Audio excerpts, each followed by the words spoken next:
Hey guys, we're a member of Group 9 and we are here to discuss the topic Naira devaluation direct impact on the purchasing power of Nigerian employees. I hope you enjoy the rest of the video. Thank you very much. Alright, devaluation is defined according to the sixth Oxford Advanced Learning Dictionary as the reduction in the value of the money of one's country when it is exchanged for the money of another country. Devaluation of currency when the currency value of the nation is deliberately adjusted when exchanged with the currency of another country. Yo-Yo in 2015 asserted that devaluation of a nation's country is a reduction in the value of money with respect of those goods, services, and other monetary units which the currency of such nation can be exchanged. The currency of the nation can be devalued when discouraging and importing and encouraging exportation of goods and services across the board of the nations. That is devaluation. Thank you. A few objectives to the study that we are going to do today. One, our main objective, our specific objectives are to analyze history, trends, and patterns of Naira devaluation in Nigeria, to assess the impact of Naira devaluation on the purchasing power of Nigerian employees, to identify and analyze the factors influencing Naira devaluation and their effects on purchasing power, to examine the coping strategies employed by employees and staffs to mitigate the impact of Naira devaluation on the purchasing power. With these few points, we are going to interview a few staffs in Babcock University. With this objective, we are going to be interviewing a few staffs in Babcock University. We are going to be asking them questions on how Naira devaluation has affected them and their day-to-day activities. Thank you. Don't worry, just having looked at the objectives as a group, we are also going to be giving some recommendations on how to reduce the impact of this Naira devaluation on Nigerian employees and staffs. And finally, we are going to be concluding on this project. Thank you. Good everyone. I'll be talking about the problems of devaluation in Nigeria. And the major problem of devaluation in Nigeria right now is inflation. And inflation is the rate at which general level of price of goods and services rise, resulting in the decrease of purchasing goods. However, when inflation is high, each unit of currency buys fewer goods and services, reducing the purchase power of money. Talking about the benefits of the devaluation of money. So we know devaluation of money obviously has negative impacts in the society or the economy, but deep down there are just some few benefits of it. The first one is domestic production. Now, domestic production, this is because that since the money has been devalued, there will be it will be useless trying to import goods. So now we have to rely on the production of our own domestic produce. The next benefit is tourism. Now, how is tourism a benefit of devaluation of money? Okay, we can say that it attracts foreigners in the sense of our money literally has no value to them, meaning they can get a lot of things cheaper on our own side. With outsiders coming into the country, it can also be like they can use as a situation of they can also use it as a scenario that they can maybe do some basic tourism, some sightseeing and all that. The next benefit is boosting of exports. Now, a weaker currency makes exports cheaper for foreign buyers. It means that things that are normally being brought into the country are now seen as more expensive. So the best thing we can do now is let's try and get our produce outside the borders of our own country. However, it is essential to note that devaluation can also have negative consequences, such as inflationary pressures, increased cost of import, and potentially negative impact on foreign investments. Moreover, the benefit of devaluation will not be disturbed across the society. I will pass over to the next person. My name is John Ethan and I'm talking about the devaluation of Nigerian currency in relation to Nigerian purchasing power. Now, devaluation is whereby a country's currency diminishes in value in respect to another country's currency. Take for example now, Nigeria as a country, our Naira loss has reduced in value compared to American dollar. Now, One of the causes of such devaluation are increase in imports increase in imports. As Nigeria continues to depend on imports from other countries, our own currency diminishes in value, therefore making us dependable on the other countries. And also, as a result of such dependency, it it brings about inflation of prices.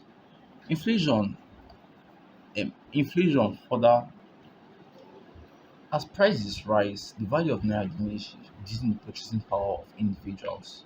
Next, the erosion of purchasing power. The devaluation has eroded the purchasing power of Nigerian employees as salaries do not stretch as it used to be or aren't as much as it used to be. Next, dependency on exports. While exports become more competitive, there is a rise of creating an unhealthy dependency on this competitiveness. Two, business uncertainty. Businesses face increased operational uncertainty due to fluctuating exchange rates, which can hamper long-term planning and investments. Thank you. Good day. Group 9 for recent technology. And here I'm talking with all admin forms and admin hall regarding Naira devaluation in Nigeria. Now, sir, just what on how do you think Naira devaluation, how do you think the Naira is dropping is affecting Nigerians? And what are your views or opinions how to make it better? First of all, like, sir, what do you think is the major problem in this country, especially with the Naira rates? I think it's leadership. You have those who have this country at heart. They will do their possible best to see how you know, because talking about evaluation of Naira, we're also talking about also looking at it from the suffering of the masses. Because from the word's value, something has value. That's value. Talking about it means the Naira itself, the value has Come dropped. down, yes. Yes, that's what I mean by valuation. So if the Naira itself does not have any value, It will become more expensive. exactly become more expensive. You have it, but when it's taken to the market or to buy something, what you will acquire with such naira will not resonate with to the money.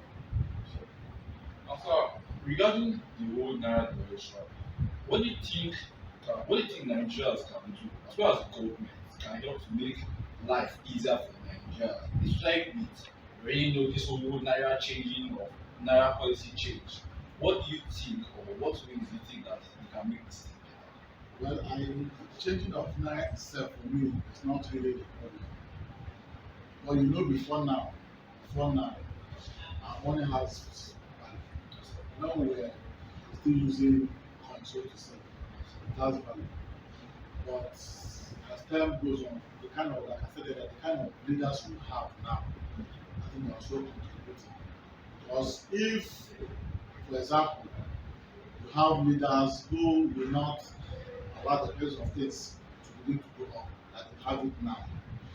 You know, before now, a bag of rice was sold for 7,500. When that time was in power, 7,500.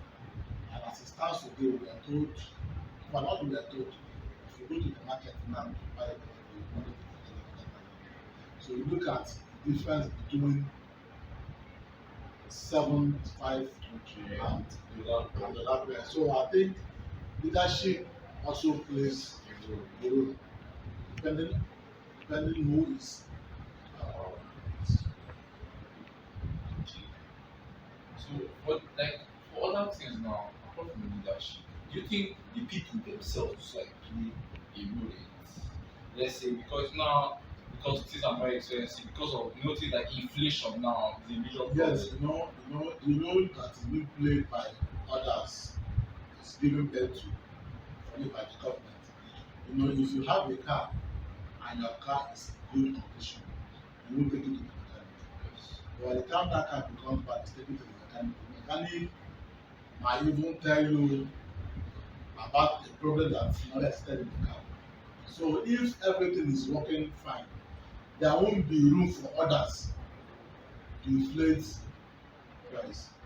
But because the system is irrational, Okay. a lot of people are taking advantage. Okay. Even those who produce things from their farm must also tell you government, because they know they are taking from the center things like As you can see, from the continuous imports from one country to another country to other countries, it also devalues our own currency, making it more expensive. And thank you very much.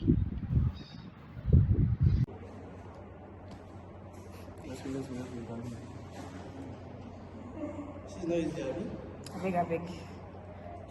3, 2, 1. Thank you guys for watching this video. We hope that you'll be able to learn one or two from what we've said so far. So in conclusion, these are like a few solutions to the subject matter. We may have monetary policy, exchange rate regime, export promotion, foreign investments. I'm going to explain a few just to save time. So attracting foreign investments, we're attracting foreign direct investments, that's FDI, through policies that improve the business environment, ensures political stability, and protects investors' rights and can boost foreign exchange reserves and supports the value of Naira. Infrastructure development, investing in like infrastructures projects like roads, ports, and power facilities can improve productivity, attract investment, and stimulate Inflation. Okay, to answer what she said, we can also talk about monetary policy. The Central Bank of Nigeria can implement monetary policies to stabilize Naira, such as adjusting interest rates, managing liquidity in the financial system, and intervening in the foreign exchange market to regulate the exchange rate. We can also talk about fiscal policy. The government can enact fiscal policies aimed at improving the country's economic fundamentals, such as reducing budget deficits, controlling inflation, and diversifying the economy away from its dependency on oil exports. Lastly, I'll be talking on enhanced transparency and governance, improving transparency and accountability in government spending, combating corruption, and strengthening institutions can enhance investors' confidence and contribute to a stable currency. Addressing the devaluation of the Nigerian Naira requires a comprehensive approach involving both monetary and fiscal policy, as well as structural reforms to address underlying economic challenges and promote sustainable growth. Thank you. Finally, we hope that with all that we've mentioned in this video, the government can do a better job with the present subject matter. Thank you for watching again.